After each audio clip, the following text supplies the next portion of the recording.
Homeless mom inherited abandoned motel. What she found in room 6 shocked historians. The thunder crashed so loud it shook the shelter windows, but that wasn't what woke me. It was Lily's tiny fingers clutching my arm, her body trembling against mine on our thin shared mattress. "It's okay, baby," I whispered, pulling our only blanket higher over her shoulders. "Just a storm." "I dreamed we had a real home again," she murmured, her 8-year-old voice thick with sleep. "With our own bathroom and everything." I swallowed hard, stroking her tangled hair. Dreams were dangerous things when you'd been homeless for 18 months. Hope hurt worse than disappointment some days. The fluorescent lights flickered overhead as a dozen other families stirred on their makeshift beds. The shelter smelled of disinfectant and damp clothes. My bed was just a corner we'd claimed 3 weeks ago when the last shelter closed without warning. "Mail call," announced Janet, the overnight manager, moving between the rows of mattresses. "Carter, Maya Carter!" I raised my hand, surprised. Nobody knew I was here except my last employer. Janet handed me a wrinkled envelope that had been forwarded at least 3 times, judging by the crossed-out addresses. The certified mail sticker was faded, like it had been traveling for months to find me. "Probably another debt collector," I muttered, ready to toss it aside. "Open it," Janet said, lingering. "You never know. Might be good news for once." I tore the envelope open while Lily watched, wide-eyed. The letterhead looked official. Montgomery and Associates, attorneys at law. My stomach tightened. Legal notices were never good, but as I read, my hands began to shake. "Mom," Lily whispered. "What's wrong?" "Nothing's wrong," I said, my voice strange even to my own ears. It says I inherited a motel. From Uncle Walter." "You have an uncle?" Lily asked, sitting up now. "Had," I corrected softly. "I barely remember him. He and my dad had some kind of falling out when I was little." Memory flashed. A summer day, maybe when I was 6. A smiling man with kind eyes letting me sit behind the front desk of his motel, wearing his too big vest. "Hotel manager in training," he'd called me, winking as I pretended to check in stuffed animals as guests. "It has to be a mistake," I said, reaching for the shelter's communal phone. "Or a scam." The lawyer answered on the second ring despite the early hour. "Ms. Carter, I've been trying to locate you for months. There's some mistake," I said immediately. "I don't have any family left." "Walter Carter was your father's brother," the lawyer, Montgomery, explained. "He passed 6 months ago. His will was very specific that the Starlight Motel pass to you, along with a small trust to cover renovation costs and 6 months of property taxes." My throat tightened. "What's the catch? Is it condemned or something?" "The property has been abandoned for 15 years, Montgomery admitted. "Nobody wants it. The county was about to seize it for back taxes, but Walter paid them off just before he died. He was determined you should have it. But why me?" I whispered, glancing at Lily, who was listening intently. "I haven't seen him since I was a child. He left a letter explaining everything," Montgomery said. "It's waiting for you at the property?" "Along with the keys." After hanging up, I sat in stunned silence. The other shelter residents were starting to wake, folding blankets, lining up for the single shower. "Are we going to live in a motel, Mommy?" Lily asked, her eyes bright with a hope I hadn't seen in months. "I don't know, baby," I answered honestly. "It's probably falling apart." But as I tucked the letter into my backpack, which held everything we owned, something else fell out of the envelope. A faded Polaroid photograph. The Starlight Motel, a horseshoe-shaped building with a flickering neon sign. And in the center of the image, room 6, with a heavy padlock on the door. I turned the photo over. Written in shaky handwriting, "The truth waits behind this door. Trust no one until you understand why I chose you." I stared at the image as lightning flashed again. What could possibly be inside room 6 that my estranged uncle had spent 15 years protecting? And why had he decided I was the one who should inherit whatever burden or blessing it might be? The ancient bus wheezed to a stop at the edge of Pinewood Creek, its doors creaking open to reveal a single crumbling bench beside a faded town sign. "No station, no shelter, no welcome. Is this it?" Lily clutched her stuffed rabbit closer, the only toy that had survived our 18 months of homelessness. "This is it," I confirmed. Adjusting our 2 backpacks, everything we owned in the world, as the bus pulled away, leaving us in a cloud of exhaust. The mountains loomed around us, beautiful but imposing. The late afternoon sun cast long shadows across what had once been a thriving tourist town, but now resembled an abandoned film set. Boarded storefronts lined the main street, their faded signs advertising businesses long closed. "How far to our motel?" Lily asked, bouncing on her toes with an excitement I couldn't bring myself to dampen. "About 2 miles that way." I pointed down an overgrown side road that disappeared into thick forest. "Think your adventure legs are ready?" "I'm gonna be the first one there," she declared, darting ahead while I trudged behind, noting how completely isolated we were. No cell service, no passing cars, just wilderness closing in around the forgotten road. Mom, look at all these butterflies, Lily called, chasing orange monarchs through tall grass while I scanned for any sign of civilization. Do you think our motel has a swimming pool? Can I have my own room? Will there be other kids to play with? I forced a smile. Let's not get ahead of ourselves, sweetie. The road curved sharply, and then we saw it, the Starlight Motel. My heart sank as I took in the horseshoe-shaped building with its crumbling facade. The once proud neon sign hung broken from one chain, swaying slightly in the breeze. 12 numbered doors faced an overgrown courtyard where weeds pushed through cracked concrete. Nature was steadily reclaiming the parking lot, with saplings growing through fissures in the asphalt. Lily's steps slowed. It looks scary. I squeezed her hand. It just needs some love, that's all. Like when we fixed up Mrs. Thornton's garden for extra money, remember? It was all weeds at first, but then we made it beautiful. The doubt in her eyes cut deep. Well, look who finally showed up, a voice called out, startling us both. An elderly woman with bright eyes and silver hair twisted into a bun approached from a small house down the road. She carried a plate covered in checkered cloth. I'm Edith Ross. Brought you some sandwiches. Figured you'd be hungry after your trip. She thrust the plate into my hands before I could respond. Walter said you'd come eventually. Made me promise to keep the developers away until you did. You knew my uncle? I asked, surprised. Edith nodded. Known Walter since we were kids. He said you'd understand the value of this place better than anyone. Said it had to be you. I glanced around at the decaying property. Value? I don't understand. The Starlight was something special back in the day, Edith continued, leading us toward the office. Route 16 used to run right past here before they built the highway. Walter refused every offer to sell, even when business dried up. Said some things were more important than money. She produced an ancient key ring. I've kept an eye on things. Chased off vandals. Kept the roof patched. The lobby door creaked open, revealing dusty vintage furnishings draped in yellowed sheets. Cobwebs hung from a crystal chandelier that must have once been elegant. The reception desk stood like a time capsule, complete with a leather-bound guest book. I flipped it open, running my finger down the last page. The entries stopped abruptly on November 1978. Walter closed to the public that year, Edith explained. Still lived in the owner's suite and back, though. Kept everything maintained right up until his stroke 5 years ago. Lily pulled back a sheet, revealing a record player with vinyl albums stacked beside it. Can we play music, Mom? Maybe later, sweetie. Let's check out the rooms first. We explored each numbered door, finding musty but surprisingly intact accommodations. Vintage bedspreads, mid-century furniture, bathrooms with pink and turquoise tile, dusty but salvageable, all except room 6. Unlike the other doors with their simple knob locks, room 6 was secured with a heavy-duty padlock that looked much newer than anything else on the property. Uncle Walter never mentioned what's in here? I asked Edith. That room's been locked my whole life, she replied. Walter wouldn't discuss it, not with anyone. I ran my fingers along the wall adjoining room 6, feeling a strange pattern beneath the peeling wallpaper. Pulling it back revealed dozens of small holes drilled in a grid pattern, each no bigger than a pencil eraser. What are these for? I wondered aloud. Edith shrugged, but something in her expression suggested she knew more than she was saying. As the sun began to set, Edith prepared to leave. I should warn you, Philip Burke and his boys might come sniffing around.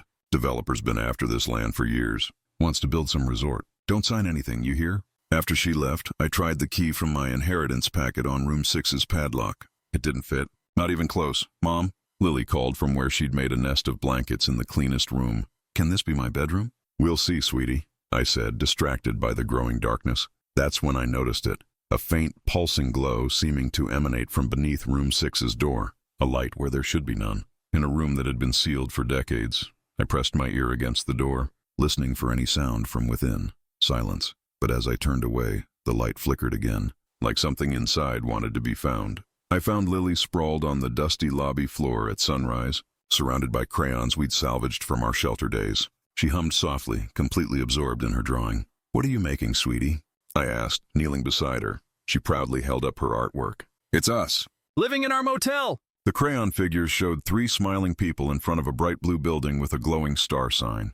3 people? I asked, my throat tightening. That's Uncle Walter, she explained. I never met him, but he gave us our home, so he's family. I blinked back, unexpected tears. This was the first time since Jeff left us that Lily had drawn a future with permanence, with roots. The shelter had taught her that everything was temporary, but here, surrounded by dust and decay, she finally dared to hope again. Help me clean this place up, I asked, and she nodded eagerly. We attacked the lobby with determination, pulling sheets off furniture, revealing mid-century treasures beneath years of dust. Behind the front desk, a large painting caught my eye, the starlight in its prime, with gleaming cars parked in every spot and the neon sign illuminating a star-filled sky. When I lifted it to wipe the frame, the painting swung outward on hidden hinges, revealing a wall safe. Whoa, Lily gasped. Secret treasure. The combination lock was rusted shut, but seeing it triggered a memory I'd long buried. I was 10 my last visit here, standing in this very lobby, eavesdropping as Uncle Walter and my father argued. That room stays locked, and that's final, Walter had said, his normally gentle voice hard as stone. Some things matter more than money, brother. You're a fool, my father had shot back. You could sell this place for a fortune. Not everything has a price tag, Walter replied. Someday your daughter will understand, even if you never do. They'd stopped speaking after that day. I never saw Uncle Walter again. We need supplies, I told Lily, pushing the memory away. Let's see what this town has to offer. Main Street was barely alive. A grocery, hardware store, and diner the only businesses still operating. People stared as we walked past, whispering behind their hands. That's Walter's niece, I heard more than once. In the hardware store, a middle-aged Asian man dropped an entire shelf of screws when he heard me ask for cleaning supplies for the Starlight Motel. You're Walter Carter's relative? He asked, extending his hand excitedly. Professor Daniel Chen. I teach history at Pinewood Community College. I've been documenting local civil rights landmarks for years. Civil rights landmarks?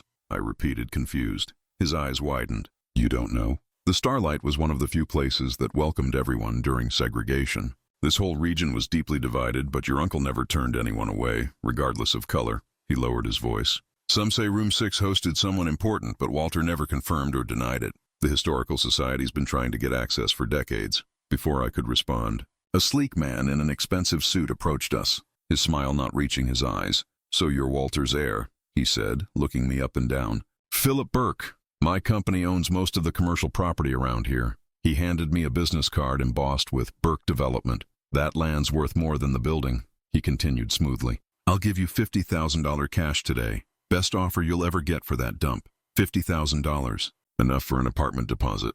School supplies for Lily, a reliable car. Stability we hadn't known for years, but something in his eyes, hungry, calculating, made me hesitate. I'm not selling, I said, surprising myself with my firmness. Not yet, anyway. His smile vanished. You'll change your mind. That place is nothing but a burden. Back at the motel, we discovered fresh splintered wood around Room 6's frame. Someone had tried forcing it open while we were gone.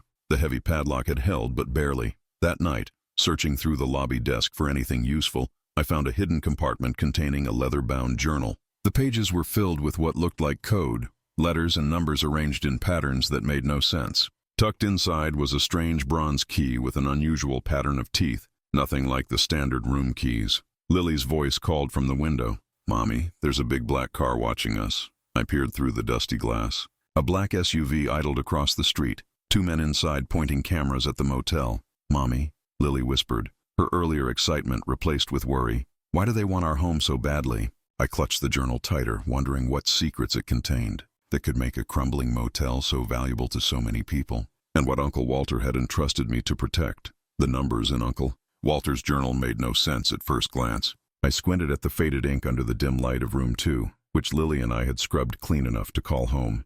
Outside, rain pattered against the windows, providing a soothing backdrop to my late-night detective work. 6/4/1968. The distinguished guest arrived after midnight. He seems exhausted but determined. Says those who would silence him are watching his every move.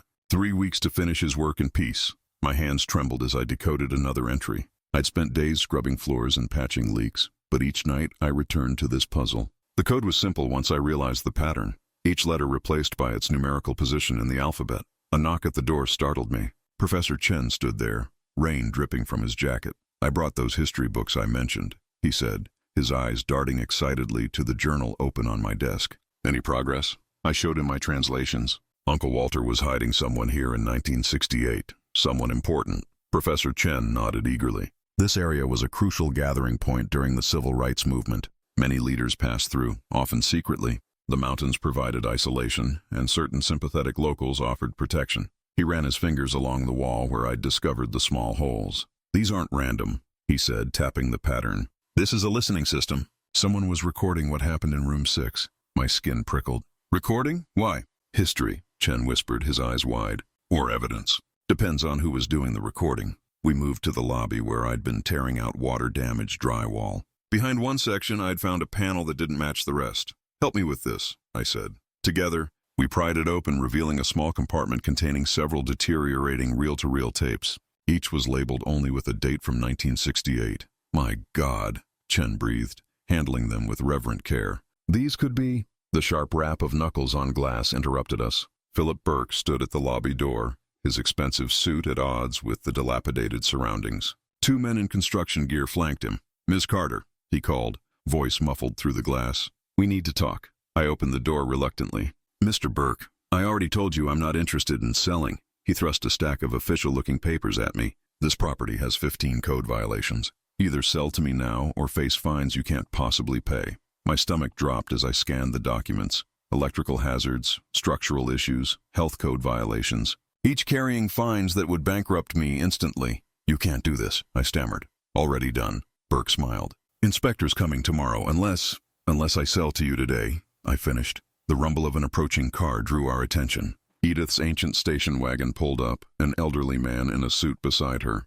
"Thought you might need some backup," Edith called, helping the man out. "This is Judge Harrison, retired now, but still knows the law better than anyone." Burke's smile faltered. The judge reviewed the papers, his weathered face impassive. Finally, he looked up. "These are exaggerated claims designed to intimidate. The county inspector works for me on Tuesdays. I'll make sure he understands the situation." Burke's face hardened. "This isn't over," he said, storming toward his car. "That property is coming down one way or another." After they left, I slumped against the counter. "Why is he so desperate to buy this place?" "That's what we need to find out," Chen said, returning to the tapes. While exploring that afternoon, I noticed something odd about the maintenance closet dimensions. The wall seemed too shallow compared to the rooms on either side.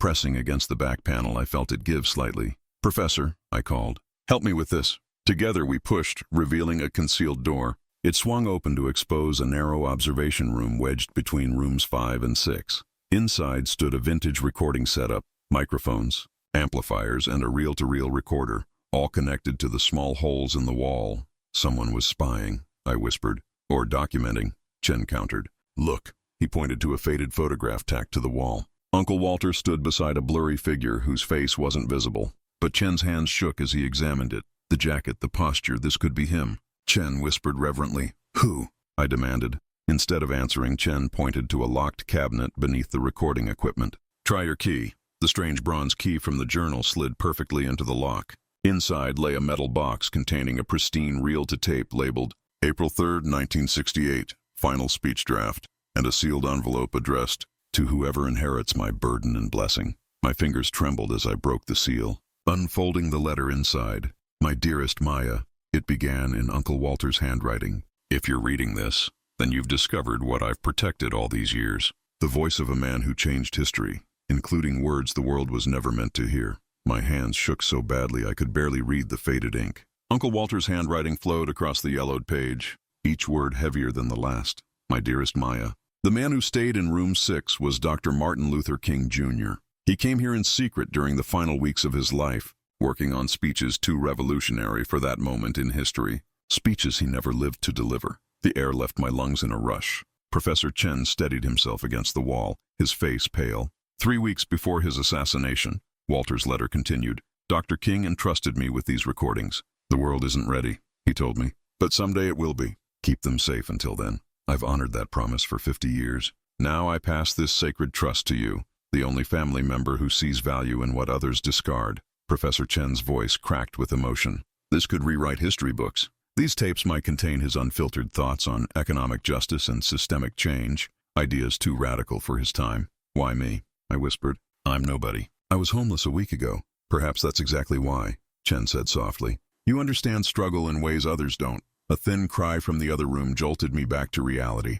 Lily stood in the doorway, her face flushed with fever. "Mommy, I don't feel good," she whimpered, swaying slightly. I pressed my hand to her forehead. "She's burning up. I need to get medicine. What about all this?" Chen gestured at the tapes and documents. The weight of responsibility crashed down on me. These weren't just old recordings. They were the unheard voice of a martyred prophet, protected for half a century by my uncle. "Help me hide everything," I decided quickly. "I'll deal with the bigger questions after Lily's taken care of." We secured the tapes and letter in the hidden compartment behind the lobby painting. I called Edith, who arrived within minutes. Just need children's fever reducer, I explained. I won't be long. Go. Edith nodded. I'll keep watch. The pharmacy was at the far end of Main Street. As I hurried past Burke Development's gleaming office, I heard Philip Burke's voice through the open window. He was on the phone, unaware of my presence. Once we develop that land, the whole valley opens up. I don't care what she found there. Buy her out or force her out. A chill ran through me. This wasn't just about a rundown motel.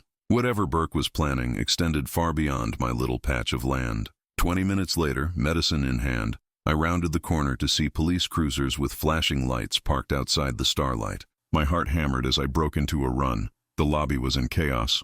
Furniture overturned, walls smashed, the front desk splintered. Edith sat on a chair while a paramedic bandaged her bleeding forehead. They came as soon as you left, she said grimly. 3 men, masks. They were looking for something specific. Room 6? I asked, my voice barely audible. She nodded. Couldn't get through that padlock, thank God. A police officer approached, his expression unreadable. Ms. Carter, we'll file a report, but honestly, not much we can do. No security cameras, no witnesses except Ms. Ross here. He leaned closer. Word of advice? This area needs development, jobs. People around here won't take kindly to an outsider blocking progress. My cheeks burned. So I should just ignore a break-in and assault because some developer wants my property? The officer shrugged. Just saying how things work here. After the police left, I found an envelope that had been pushed under the door during the commotion. Inside were newspaper clippings about fires at historically significant properties throughout the region. A handwritten note read simply, "Accidents happen. Take the money." That night, after getting Lily's fever under control and installing new locks on every door, Professor Chen and I listened to a small portion of one tape. The quality was remarkable. Uncle Walter had been meticulous in his recording setup, and then we heard it. The unmistakable voice of Dr. Martin Luther King Jr., speaking words I'd never heard in any documentary or history book. The movement must evolve beyond integration to address economic injustice. King's voice resonated through the small speaker. We must question the very foundation of a system that requires poverty to function. Capitalism as it stands cannot deliver true equality. Chen stopped the tape, his eyes wide. This is revolutionary. These weren't just speeches he was working on. This was a fundamental shift in his platform. I stared at the rows of tapes, each potentially containing explosive content that had been silenced by an assassin's bullet. If these are made public, I began. History changes, Chen finished. And powerful people don't like history changing. I looked toward the room where Lily slept, finally peaceful after her fever broke,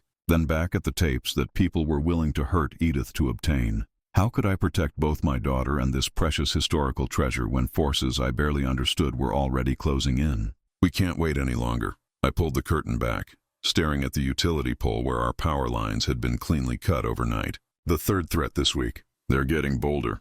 Lily huddled against me in the pre-dawn darkness, scared but trying to be brave. Are the bad men coming back again? Not if I can help it, I said, more conviction in my voice than I actually felt. I dialed Professor Chen's number. We need to open room 6 today. Document everything before someone destroys it all. 2 hours later, Chen arrived with equipment-laden cases and a woman whose careful movements screamed museum professional. Dr. Sarah Winters, artifact preservation specialist. Chen introduced her. I trust her completely. What if we're wrong? I asked quietly. What if there's nothing in there but old furniture? Chen's expression remained solemn. Then at least we'll know. We gathered at room 6's door. The padlock that had remained sealed for decades now stood between us and whatever Uncle Walter had protected with his life. The bronze key from the letter slid into place with a satisfying click. Ready? I asked, my hand trembling on the doorknob. The hinges creaked in protest as the door swung inward. Musty air rushed out, carrying the scent of paper and history. We stood frozen on the threshold, taking in what looked like a perfectly preserved time capsule from 1968. My God, Sarah whispered. Look at the preservation work. The room had been sealed with what she identified as museum-grade materials.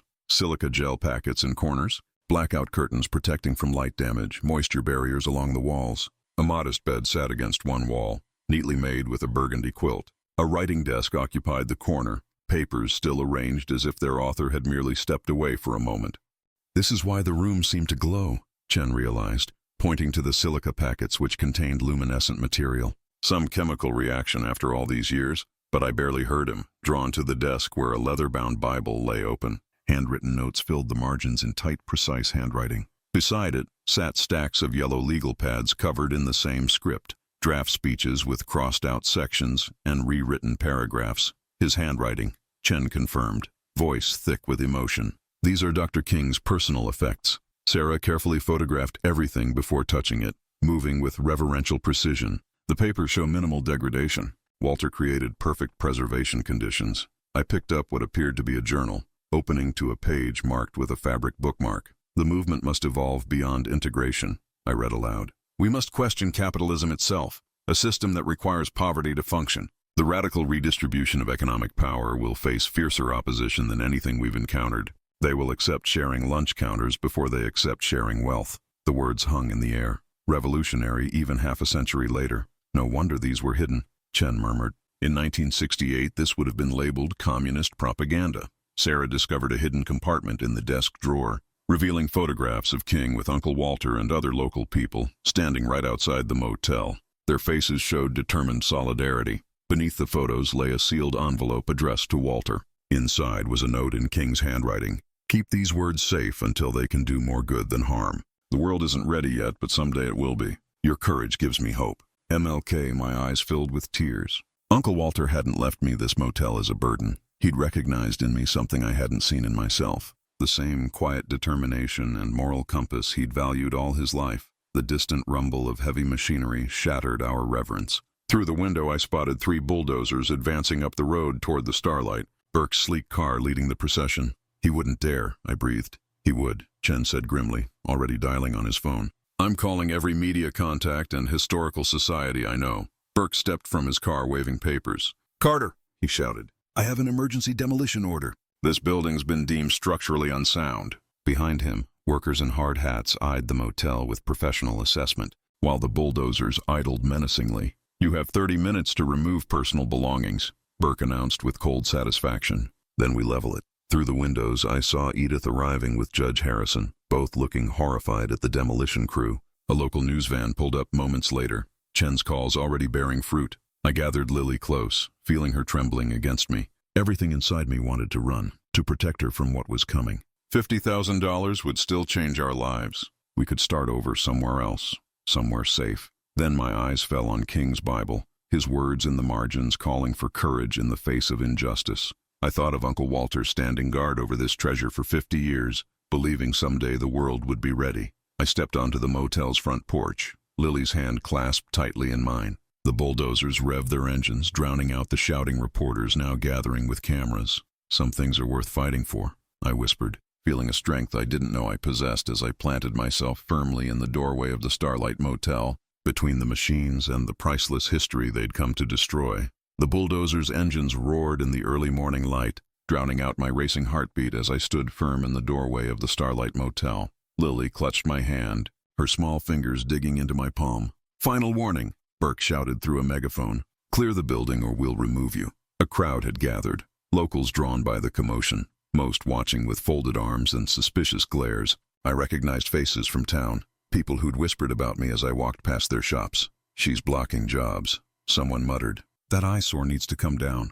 My grandfather built houses in this valley for 40 years. Another voice called out. We need that development. Professor Chen pushed through the crowd, carrying a portable speaker system. His hands trembled as he set it up on the motel steps beside me. Before you tear down this piece of history, he announced, you should know what you're destroying. He pressed play. Static crackled, then cleared. And suddenly the unmistakable voice of Dr. Martin Luther King Jr. filled the air, resonating across the parking lot. America must move toward a radical redistribution of economic power, the voice proclaimed with familiar cadence and conviction. The movement for social justice cannot succeed without addressing the economic systems that perpetuate inequality. I believe we are entering the most difficult phase of our struggle. The crowd fell silent. Bulldozer engines cut off mid-rumble. Every face turned toward the sound of a martyred voice speaking words they'd never heard before. The news cameras, initially focused on the demolition drama, swung toward the speaker. That's a recording made in room 6 of this motel in April 1968. Days before Dr. King's assassination, Chen explained, his voice carrying in the stunned silence. Martin Luther King Jr. secretly stayed here while drafting his most progressive speeches he never lived to deliver. Murmurs rippled through the crowd. An elderly black man stepped forward, removing his hat. My daddy used to talk about famous folks coming through here, he said slowly. Said Walter Carter never turned nobody away when other places wouldn't serve him. A woman nodded. My grandmother cleaned rooms here in the 60s. She always said room 6 was special. Burke stepped forward, face flushed. Anyone could fake old recordings. This property is coming down today. I have permits. Judge Harrison examined the papers. These permits were issued without proper historical review. I'm calling the county commissioner right now. As arguments erupted between Burke's men and the growing crowd of supportive locals, a sleek black car pulled up. A woman in a tailored suit emerged, flanked by two men carrying professional camera equipment. I'm Caroline Washington from the King Center in Atlanta, she announced, approaching me. We received an urgent call about potential undiscovered King materials. Within an hour, representatives from 3 national news networks, 2 museums, and a university archive had arrived. The small parking lot buzzed with activity as experts examined photographs of Room 6's contents. Burke cornered me behind the motel, his confident facade cracking. $10 million, he hissed. Right now. These artifacts will still go public, but you and your daughter will be set for life. 10 million. The number echoed in my head. No more struggling. No more wondering where our next meal would come from. Lily could go to any college, have every opportunity I'd been denied. Think about it, Burke pressed. You're a homeless single mother. Nobody would blame you. A memory surfaced. Uncle Walter kneeling to my 8-year-old height, letting me try on his motel manager vest. Real wealth isn't what you keep, Maya, he'd said, adjusting the too big collar. It's what you protect for others. Inside Room 6, I found myself drawn again to King's journal. I flipped to a page I hadn't noticed before. The true measure of a person is not where they stand in moments of comfort and convenience, but where they stand in moments of challenge and controversy. Caroline Washington found me there, reading by the window. Ms. Carter, these materials are priceless. The King Center would ensure they're preserved properly, studied thoroughly, and shared with the world. And what happens to the motel? I asked quietly. That would be up to you, she said. But this site itself has historical significance worth preserving. That evening, as experts cataloged the room's contents, I sat with Lily on the motel steps, watching the sunset paint the mountains gold. Are we going to be rich now, Mommy? She asked innocently. I took her small hand in mine. Sometimes doing the right thing doesn't make us rich in money, I said, placing her palm against her chest. But it makes us rich in here. She nodded, wisdom beyond her years in her eyes. Like Uncle Walter?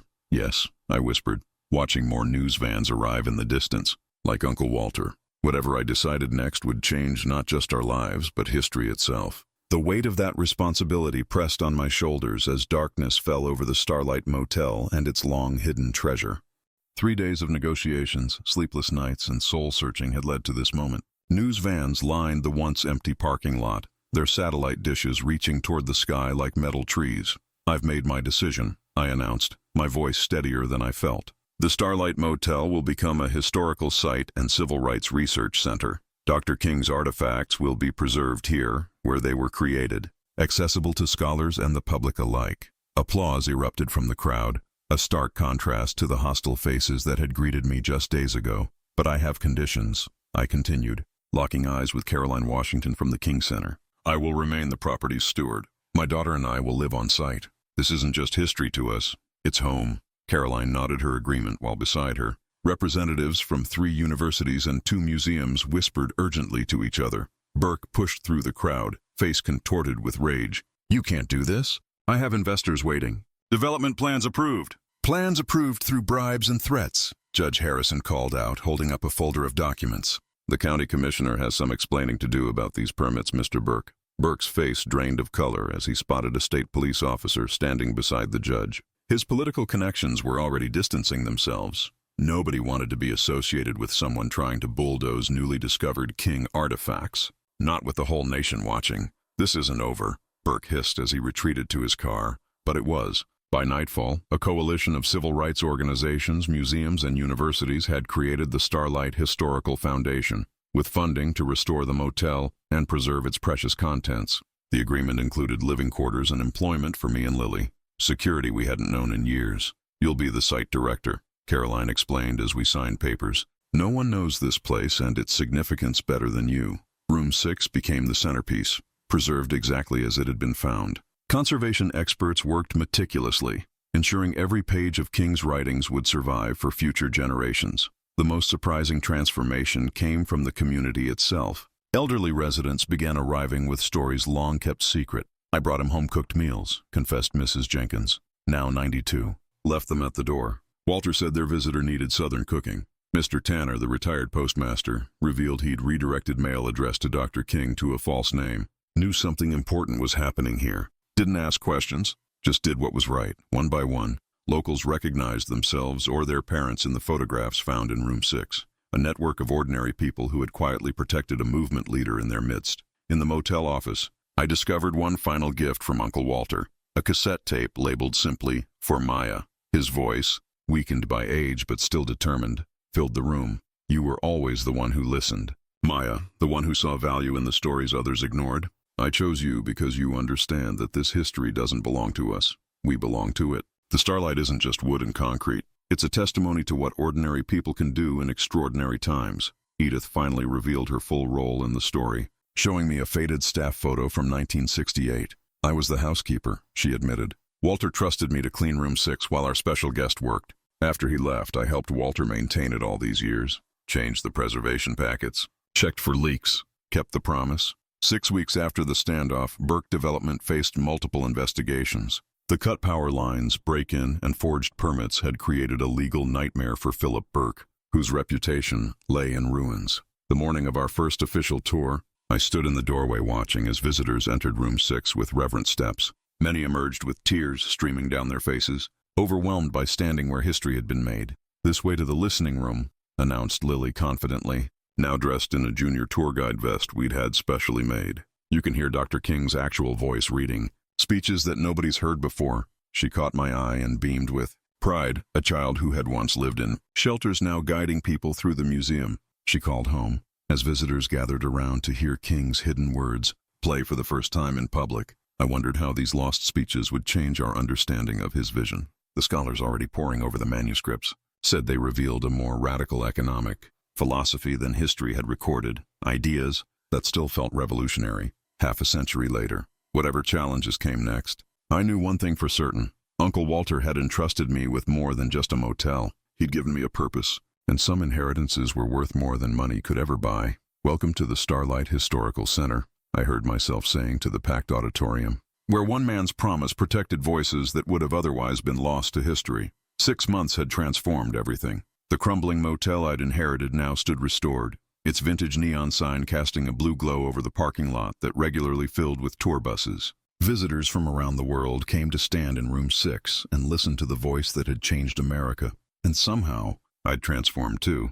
My Uncle Walter wasn't a wealthy man, I continued my lecture, growing confident in my role as site director. He worked as a motel manager, lived simply, and kept a secret that could have made him rich, because he understood that some things hold value beyond money. After my presentation, Professor Chen approached with advance copies of our book, The Starlight Secret, Dr. King's Hidden Legacy. "First printing sold out on pre-orders alone," he said, smiling broadly. "The proceeds will fund the conservation lab we've been planning." Scholars from major universities had spent months analyzing Dr. King's previously unknown writings, discovering his evolved thinking on economic justice that challenged the simplified narrative most Americans had learned. He was moving toward a more radical critique of capitalism itself, Dr. Washington had explained during a national broadcast from our small museum. "These documents reveal a vision more revolutionary than the sanitized version history has handed down." Walking home, just a short path to the renovated owner's suite, I passed what used to be Burke's half-built resort. The property had been seized during his fraud investigation and purchased by a community trust. Construction crews were converting it into affordable housing. Pinewood Creek itself had experienced a renaissance. Heritage tourism had brought new life to Main Street, with former vacant storefronts reopening as cafes, bookshops, and galleries. People who'd once muttered about outsiders blocking progress now proudly gave visitors directions to the Starlight. Inside our apartment, I found Lily surrounded by construction paper, working on another school project. She'd thrived in her new school, her confidence blossoming in the stability of a permanent home. "Mom, I won first place," she announced, holding up a certificate. Her essay, "My Mom, Guardian of History," had taken top honors in the state writing competition. That night, I discovered the final pages of Walter's journal tucked behind a loose baseboard during renovations. The faded entries revealed he'd been offered millions for the property and recordings in the 1980s by private collectors, but had refused, choosing instead to live modestly to protect the legacy he'd promised to keep. "They called me a fool," he'd written. Maybe I am. But some promises can't be broken, no matter the price. The next morning, a dozen local residents arrived for volunteer orientation. Among them were faces that had once watched suspiciously from shop windows as I walked past. My grandfather drove Dr. King to a speaking engagement in the next county, Mrs. Harmon shared, her voice trembling. Never told anyone outside the family. Wasn't safe to talk about it then. One by one, they revealed how the town had secretly supported civil rights workers in the 1960s, stories preserved only in whispered family histories until now. That evening, Lily and I sat on the newly renovated motel roof, watching the sunset paint the mountains gold, the same view Uncle Walter had cherished for decades. "Do you think we'll ever know everything that happened here?" Lily asked, her legs dangling over the edge. "Some stories take generations to fully tell," I answered, putting my arm around her shoulders. "But they're worth waiting for." Back in our apartment, a cream-colored envelope waited on the kitchen table, delivered by special courier from Atlanta. Inside was a letter signed by Dr. King's children, thanking me for preserving their father's complete legacy, including the parts the world wasn't ready to hear until now. Walter's promise, fulfilled across generations. I traced my fingers over the King family's signatures, thinking of how drastically our lives had changed. 6 months ago, I'd been homeless, hopeless, with nothing to offer my daughter but uncertainty. Now we stood at the center of history being rewritten. Some inheritances couldn't be measured in dollars. Some were measured in truth. The mountains glowed gold in the sunset as hundreds gathered on the lawn of the Starlight Historical Center for our 1-year anniversary celebration. White chairs dotted the grass where weeds had once grown wild. The podium stood where Burke's bulldozers had threatened to destroy everything. What a difference a year makes. "When I inherited this motel," I began, my voice carrying across the attentive crowd, "I was homeless, hopeless, and convinced it was worthless." I couldn't have been more wrong. From my position on the small stage, I could see Lily in her junior curator uniform, proudly leading children through interactive displays about preservation techniques. My daughter, once so afraid of the future, now confidently teaching others. "What I've learned is that inheritance isn't just about property," I continued. "It's about purpose and moral responsibility. My Uncle Walter didn't leave me a building. He left me a mission." Dr. Angelica Rivers, the renowned civil rights leader, nodded as she waited to speak next. She'd been instrumental in connecting King's newly discovered economic justice writings to modern movements, bridging a 50-year gap with words that still felt revolutionary. "Today we dedicate this memorial garden to Walter Carter." I gestured to the beautifully landscaped space where Walter's favorite roses now bloomed. "A man who understood that true value isn't always visible at first glance. I finally understood why he chose me, not despite my struggles, but because of them. Because homelessness had taught me to recognize the worth in what others discarded. Because I wouldn't be dazzled by money when something more precious was at stake." As darkness fell, everyone gathered in front of the motel. With a ceremonial flip of a switch, the restored neon sign illuminated for the first time in decades, but now reading Starlight Legacy Center, its light visible for miles across the valley.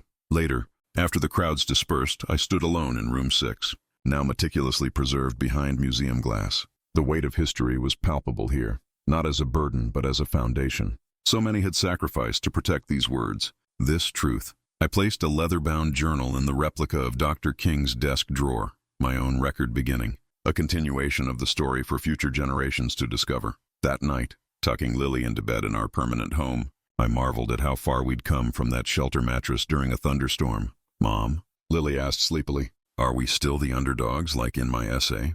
I smoothed her hair, remembering our journey from homeless to history's keepers. "No, sweetheart. We're not the underdogs anymore. We're the keepers now." After she fell asleep, I returned to my journal and wrote its first line. "The most valuable things in life aren't what we own, but what we protect for others." This is how ordinary people become part of something extraordinary. Outside, the starlight's neon glow painted the night sky, a beacon of truth that had waited 50 years to shine again. Some inheritances were measured not in dollars, but in the echoes they created through time, voices preserved, promises kept, and stories that would now be told for generations to come.